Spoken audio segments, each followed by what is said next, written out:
आखिरी बीज और बूढ़ी महिला। एक समय की बात है, धैर्यपुर नाम के एक छोटे से गांव में भयंकर सूखा पड़ा। आसमान ने कई महीनों से पानी की एक बूंद भी नहीं दी थी। नदी नाले सूख गए थे और खेतों में केवल सूखी फटी हुई जमीन बची थी। गांव के सभी किसान निराश हो चुके थे।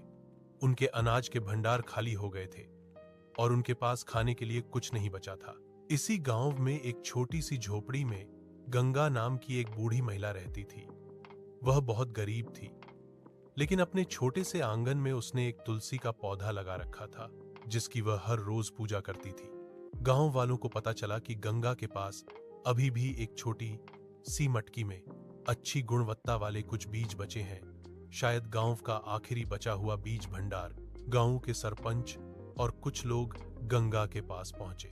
सरपंच ने हाथ जोड़कर कहा, गंगा माई, हम सब जानते हैं कि तुम्हारे पास बीज हैं।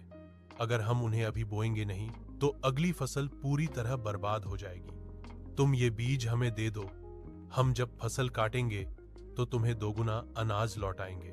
गंगा ने मुस्कुराते हुए अपने झोपड़ी के अंदर से वह पुरानी मटकी निकाली। मटकी में मुट्ठी भर धान के बीज थे। उसने मटकी सरपंच को सौंप दी।